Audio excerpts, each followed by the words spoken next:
Financial markets పై పట్టు సాధించాలనుకునే వాళ్ళు Revanth conduct చేసే వెబినార్ కోసం ఈ నెంబర్ కి కాల్ చేయండి. నమస్తే, వెల్కమ్ టు సుమన్ టీవీ. నేను విష్ణు. ప్రస్తుతంతో పాటు NISM and CRISIL certified wealth manager Revanth Chalamala ఉన్నారు. వారితో మాట్లాడదాం. నమస్తే రేవంత్. నమస్తే అండి. రేవంత్, ఆడపిల్లల భవిష్యత్ అవసరాల కోసం అని చెప్పేసి చాలామంది తల్లిదండ్రులు అంటే వాళ్ళ కోసం బంగారు అక్యుములేట్ చేయాలి, ఎంతో కొంత భవిష్యత్ అవసరాల కోసం బంగారాన్ని కూడబెట్టాలని చెప్పేసి చాలామంది చిట్టీలు కడుతుంటారు. అంటే ఆ చిట్టీల ద్వారా వచ్చిన డబ్బుతో గోల్డ్ కొనడం, ఇంకొంతమంది ఏమో గోల్డ్ స్కీమ్స్ కడుతుంటారు కదా. సో ఇదంతా కూడా ట్రెడిషనల్ పద్ధతి. సో ఇది కాకుండా ఇప్పుడు మనకి గోల్డ్ని అక్యుములేట్ చేయడానికి ఎటువంటి ఇన్వెస్ట్మెంట్ ఆప్షన్స్ ఉన్నాయంటారు అసలు? సో డెఫినెట్గా ఇప్పుడు మనం యూజ్ చేస్తున్నటువంటి ట్రెడిషనల్ మెథడ్స్, చిట్టి కట్టడం ద్వారా కానీ, సంవత్సరానికి ఒకసారి కొద్ది గోల్డ్ కొనటం కానీ, ఈ గోల్డ్ స్కీమ్స్ కట్టడం వల్ల కానీ మనం ఎంతలా నష్టపోతామో చెప్తాను. ఈ పద్ధతుల ద్వారా తక్కువ 30% లూజ్ అయిపోతున్నాం. మనం ఎట్లా లూజ్ అవుతున్నాం కూడా చెప్తాను. సో బేసిక్గా మనకి బంగారం కొనటం అనేది మన ఇండియన్స్లో ఒక కామన్ ఆస్పెక్ట్.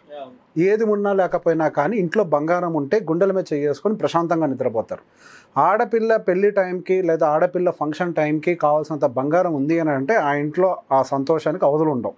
సో బంగారం అనేది ప్రతి ఒక్కళ్ళ జీవితంలో ఒక భాగం. వాళ్ళు ఇల్లు కొంటారో లేదో తెలియదు, స్థలం కొంటారో లేదో తెలియదు, ఫ్యూచర్లో ఏం చేస్తారో ఎవరికి తెలియదు, కానీ బంగారం మాత్రం ఖచ్చితంగా కొనడం కోసం మాత్రం కళలు ఉంటాయి. అది ఖచ్చితంగా, ఎందుకంటే మన బ్లడ్ లైన్లోనే ఉంటుంది, అది మన సాంప్రదాయం. ఓకే. సో కానీ ఈ ఇంత ఇంపార్టెంట్ ఎలిమెంట్ని కొనేటప్పుడు మనం కొన్ని లెక్కల్ని మిస్ చేయటం వల్ల కొంత అమౌంట్ లూజ్ అయిపోతూ ఉన్నాం. సో బేసిక్గా మనం ఆ అమౌంట్ని లూజ్ కాకుండా ఈ traditional methods versus the new version. So బేసిక్గా ఇది నేను తయారు చేసుకున్న పద్ధతి. ఈ పద్ధతిలో కనుక సేవ్ చేసుకోగలిగితే మనము గోల్డ్ని బెటర్గా అక్యుములేట్ చేయగలుగుతాం అనేది నేను చేసుకున్నటువంటి ఒక చిన్న రీసెర్చ్ అది. సో నాకు అనిపించింది ప్రతి గడపకి, ప్రతి ఆడపిల్లకి వాళ్ళు పేరెంట్స్ చేసే కష్టానికి ఒక ఫలితం ఉండాలి అని అంటే ఖచ్చితంగా దీన్ని బయటికి చెప్పాలి. సో బేసిక్గా మనం సహజంగా చేసే పని ఏంటి, నెలకింత అని చెప్పేసి ఆఫర్ చేస్తూ ఆ గోల్డ్ స్కీమ్స్లో డబ్బులు కట్టడము, లేదా ఏదైనా చిట్టి వచ్చినప్పుడు సంవత్సరానికి 2 సంవత్సరాలకు ఒకసారి గోల్డ్ కొనేసి పెట్టుకోవటము, ఇట్లాంటివి చేస్తూ ఉంటాం. సో బేసిక్గా మనకి ఫంక్షన్ వస్తుంది అన్నా లేదా పెళ్లి వయసు వస్తుంది అన్నా కానీ కొన్ని సంవత్సరాల ముందు నుంచే ఈ గోల్డ్ అక్యుములేషన్ అనేది ఒక ప్రాసెస్గా పెట్టుకుంటాం. సో గోల్డ్ అక్యుములేషన్ అనేది ఎప్పుడు ఫంక్షన్ వస్తే అప్పుడు కొనం, ముందు నుంచే ప్లానింగ్. 5 ఏళ్ల ముందు నుంచి, 10 సంవత్సరాల ముందు నుంచి ప్లానింగ్, 10 ఏళ్ల ముందు నుంచి ఉంటుంది. ఫంక్షన్ చాలా నార్మల్ ఫంక్షన్కి అయితే 5 ఏళ్ల ముందు నుంచి అక్యుములేషన్ ప్రాసెస్ అనేది ఉంటుంది. సో ఈ అక్యుములేషన్ ప్రాసెస్ని మనం ఏ విధంగా చేస్తే బెటర్ అడ్వాంటేజ్ ఉంటుందనేది చూద్దాం.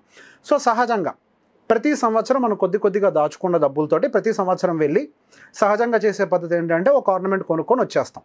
1,00,000 రూపాయలు ఎగ్జాంపుల్గా తీసుకుందాం. సో ఇక్కడ మన కేస్ స్టడీ ఎట్లా పెట్టుకుందామని అంటే మనకు 5 సంవత్సరాల టైం ఉంది ఫంక్షన్ కోసం. ప్రతి సంవత్సరం పాటు మనం 1,00,000 రూపాయలతోటి గోల్డ్ని అక్యుములేట్ చేయాలి. ఇది మన టార్గెట్. ఓకే. 5వ సంవత్సరం తర్వాత మనకు ఫంక్షన్ వస్తుంది. సో ప్రతి సంవత్సరం మనం 1,00,000 రూపాయలు పట్టుకొని వెళ్ళి షాప్ దగ్గర ఇన్ జనరల్ ప్రాక్టీస్లో ఏదో గోల్డ్ తీసుకొని వస్తాం, లేదా గోల్డ్ బిస్కెట్ తెస్తాం, తర్వాత చేయించుకుందాం అని అనుకుంటే 5 వేస్లో జరుగుతుంటుంది. మెజారిటీ కేసులో గోల్డ్ ఆర్నమెంట్ తెచ్చేసుకుంటూ ఉంటారు. సో మనం షాప్కి వెళ్ళి కొనుక్కున్నప్పుడు 1,00,000 రూపాయలు పెట్టి మనం బిల్లింగ్ చేపిస్తే మనకి 75,000 రూపాయలకి మాత్రమే ఒరిజినల్ గోల్డ్ అంటే గోల్డ్ వాల్యూ ఉంటుంది. మిగతాదంతా కూడా ఏమొస్తుంది, అందులో మేకింగ్ ఛార్జెస్, వేస్టేజు, GST ఇవన్నీ ఉంటాయి. సో మనకి యాక్చువల్గా అక్యుములేట్ అయ్యే గ్రామ్స్ ఎంత, 10.7 గ్రామ్స్ అక్యుములేట్ అవుతుంది. సో ఫస్ట్ ఇయర్ 1,00,000 రూపాయలు బిల్లింగ్ చేయించాం, 75 గ్రాములు వచ్చి అదే 75,000కి బిల్లింగ్ అయింది, 10.7 గ్రామ్స్ వచ్చింది. Second year same, third year same, అట్లా 5th ఇయర్ వరకు అలానే కంటిన్యూ చేసాం.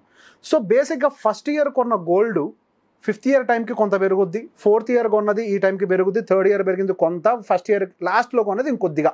సో బేసిక్గా కొన్నది కూడా రేటు పెరుగుద్ది కదా. సో మన బంగారం కొనటంలో కూడా పాయింట్ ఏంటి, బంగారం యొక్క విలువ పెరుగుతుంది కదా. సో మనం గోల్డ్ని కొనేసి ఇంట్లో పెట్టుకుంటే మన పెళ్లి టైంకి అది కూడా పెరుగుద్ది అనేది, లేదా ఫంక్షన్ టైం పెరుగుద్ది అనేది మన general mind set. So basic ఈ ప్రాసెస్లో మనం ఓవరాల్గా అక్యుములేట్ చేసే గోల్డ్ ఎంత అంటే యావరేజ్గా ఇప్పుడు 7,000 రూపాయలు ఒక యావరేజ్ చేసుకుంటే మనం గ్రామ్ గోల్డ్ కాస్ట్ మనం 1,00,000 రూపాయలకి 10.7 అంటే బై డిఫాల్ట్గా క్యాలిక్యులేట్ చేయొద్దు. అందరూ మన వాళ్ళందరూ 10,00,000కి డివైడెడ్ బై 7 ఎక్కువ వస్తుంది కదా అంటారు. అందులో వేస్టేజ్ 25% పోద్ది, 75,000కే గోల్డ్ ఉంటుంది. ఇన్ఫ్యాక్ట్ 70,000 కూడా ఉంటుంది, 30% కూడా వేస్టేజ్ పోద్ది. మనం 75కి ఐడియల్గా తీసుకుందాం. సో 75% గోల్డ్కి మనం క్యాలిక్యులేట్ చేస్తే 53.5 గ్రాముల బంగారం మన దగ్గరకు వస్తుంది. సో పెరిగిన వాల్యూ కూడా క్యాలిక్యులేట్ చేద్దాం. ఫస్ట్ ఇయర్ కొన్నది కూడా మనకి యావరేజ్గా పెరుగుద్ది, 4th ఇయర్ అన్ని సంవత్సరాలది పెరుగుద్ది కదా. బంగారం 10% చొప్పున పెరుగుతుంది అనుకుందాం. యాక్చువల్గా అంత పెరగదు, 7 to 9 ఉంటుంది, కానీ 10 వేసుకుందాం. మనం మెంటల్ హ్యాపీనెస్ కోసం 10 అనుకుందాం. సో 10 తోటి పెరిగితే కనుక మనం టోటల్గా మనకు వచ్చేటువంటి వాల్యూ 5 లక్షల రూపాయలే. ఎందుకు మనం 25% ఎవ్రీ టైం మైనస్ అయిపోయింది కదా. సో మనం ఫస్ట్ టైం 75,000 పెట్టి కొన్నది 5 సంవత్సరాల తర్వాత 1,20,000 అవుతుంది. తర్వాత సంవత్సరం కొన్నది నెక్స్ట్ ఇంకో 4 years టైం ఉంటుంది కాబట్టి 1,09,000. ఆ తర్వాత ₹1,00,000 అయితే 75,000. సో అట్లా కొద్దిగా పెరుగుతూ ఓవరాల్గా మనకి ₹1,00,000 5 లక్షల రూపాయలు మిగులుతాయి. సో మన ₹1,00,000 ఏవైతే పెట్టామో అది యాక్చువల్ వాల్యూ 50 years తర్వాత అవుతుంది. దీనికి ఇంకో ఆల్టర్నేటివ్ మెథడ్ చెప్తా. మనకి ఇన్ఫ్యాక్ట్ ఒక 25 ఇంకా 30% వరకు అడ్వాంటేజ్ ఉండేది. So instead of buying it in a gold format మనం ఫంక్షన్ వచ్చేంత వరకు కూడా ఈ 5 సంవత్సరాల టైం వరకు కూడా ప్రతి నెల గోల్డ్ బేస్డ్ ETF కానీ గోల్డ్ బేస్డ్ మ్యూచువల్ ఫండ్స్లో కానీ సిప్ చేద్దాం. ఓకే, సిప్ అంటే ఐడియా ఉంది కదా, మంత్లీ ఇన్స్టాల్మెంట్. ఓకే, మనం సిప్ చేసుకుంటూ పోదాం. సో సిప్ చేసుకుంటూ వెళ్ళడం వల్ల మనకి ఇక్కడ ఒక అడ్వాంటేజ్ ఏంటి, మేజర్గా మనకి మార్కెట్లో ఉండే ప్రైస్ వాలటిలిటీలో కూడా డిఫరెంట్ ప్రైజెస్తో కొంటూ ఉంటాం. ఓకే, మనం కొన్న తర్వాత గోల్డ్ ప్రైస్ సడన్గా డ్రాప్ అవుతూ ఉంటుంది ఫిజికల్గా.